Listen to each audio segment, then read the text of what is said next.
Paz e alegria. O que acontece? Num plano, de um processo, ele tem várias etapas. Então, por exemplo, a transição para a regeneração começou em 1857.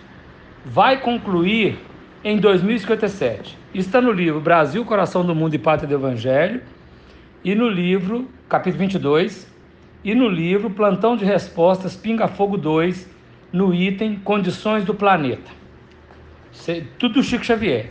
Então são 200 anos. No Brasil, Coração do Mundo, Pátria do Evangelho, capítulo 22, o Ismael diz que é 100 anos e depois 100 anos. Ou seja, a primeira metade vai até a década de 50, 1957, e a segunda metade, de 1957 a 2057.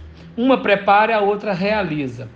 Então é natural, são etapas a serem cumpridas. O que se definiu no livro A Caminho da Luz diz que ia ter uma terceira reunião dos espíritos condutores das humanidades no sistema solar, junto com o Cristo, nas imediações do planeta. O que se definiu lá, segundo o que o Geraldinho fala, e segundo o que a gente depreendeu também da entrevista do Chico Xavier, eu vou te mandar um pedacinho aqui, daqui a pouco, por slide, o que se depreendeu é o seguinte: olha, fizemos uma deliberação. Os próximos 50 anos serão decisivos para certos acontecimentos no final da transição. Se não houver uma guerra de grandes proporções, até 50 anos após essa data aqui, vamos dizer 69 até 2019, o processo flui normalmente, sem precisar das intervenções humanas num sistema de guerra, de conflito, não é? E assim foi.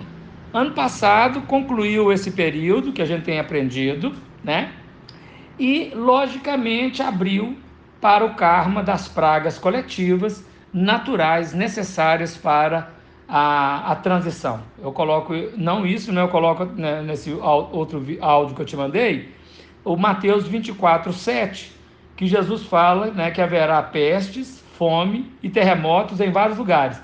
E é o princípio de dores, ou seja, dentro da fase que nós entramos agora, ela está inaugurando um princípio de dores que nós nem sabemos calcular. Por quê? De 2020 a 2030, nós teremos uma série de eventos extremamente custosos, do ponto de vista psicológico, financeiro, emocional, orgânico, social. Então nós teremos, me parece, se eu tiver certo com as contas, por volta de 2027, deveremos ter na Terra, chegando na Terra, assim, em ação, porque já está, mas em ação mesmo, o oitavo anticristo.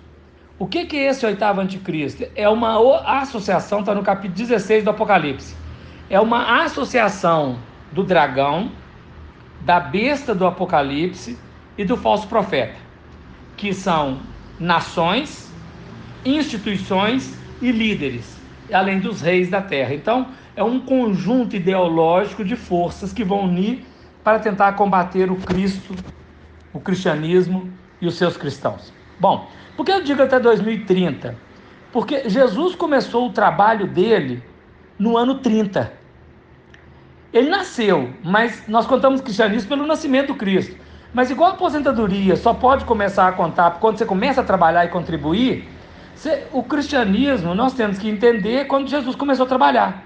E ele começou no ano 30. Então o segundo milênio só conclui em 2030.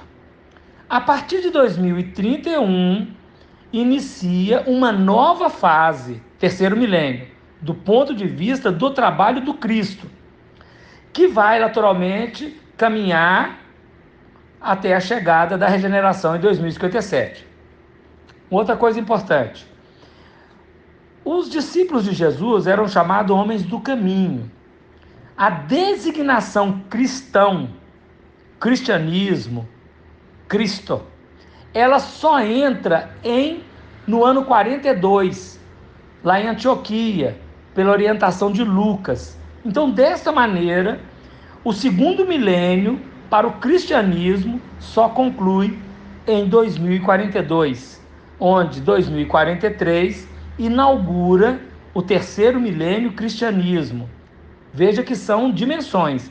Então, tudo isso são elementos preparatórios para que 2057, após as grandes tempestades e os espíritos reconstrutores trabalhando, o coletivo humano tenha já exonerado da Terra o mal, que é o Êxodo, né? Questão 1019 do Livro dos Espíritos, a última questão, que vai exonerar da Terra para outros planetas, e a reconstrução correta, saudável.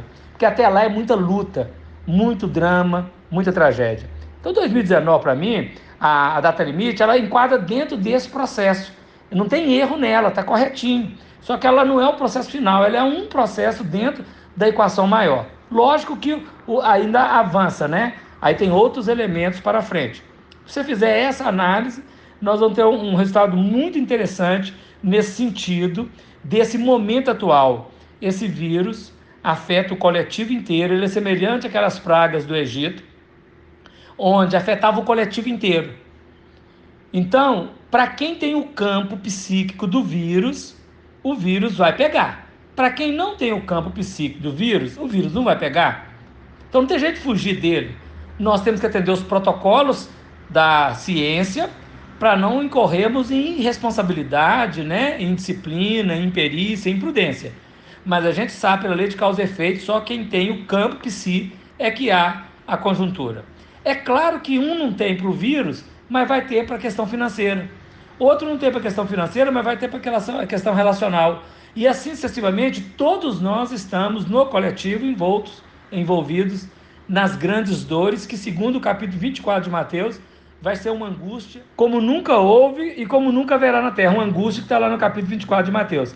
Então é dentro desse sentido que a gente entende esse mecanismo todo, tá? É um processo que tem como objetivo atingir o mundo de regeneração. O que é o mundo de regeneração? Não pode encarnar mais espíritos comprometidos com o mal. Ou seja, o comunismo da China, em 2049, completa 100 anos. A China deve ser destruída completamente até 2049, porque uma nação ateísta, uma nação dedicada, não é, ao crime e à usurpação, ela tem que ter o resgate. Então ela nem é contada no Apocalipse, porque ela vai ser, por ela própria, né, tragada nela própria. Então são esses elementos importantíssimos que nós precisamos considerar, ok? Um abraço. Ficou dúvida, você me fala que eu repito de novo, tá? Pode publicar se quiser, tá bom?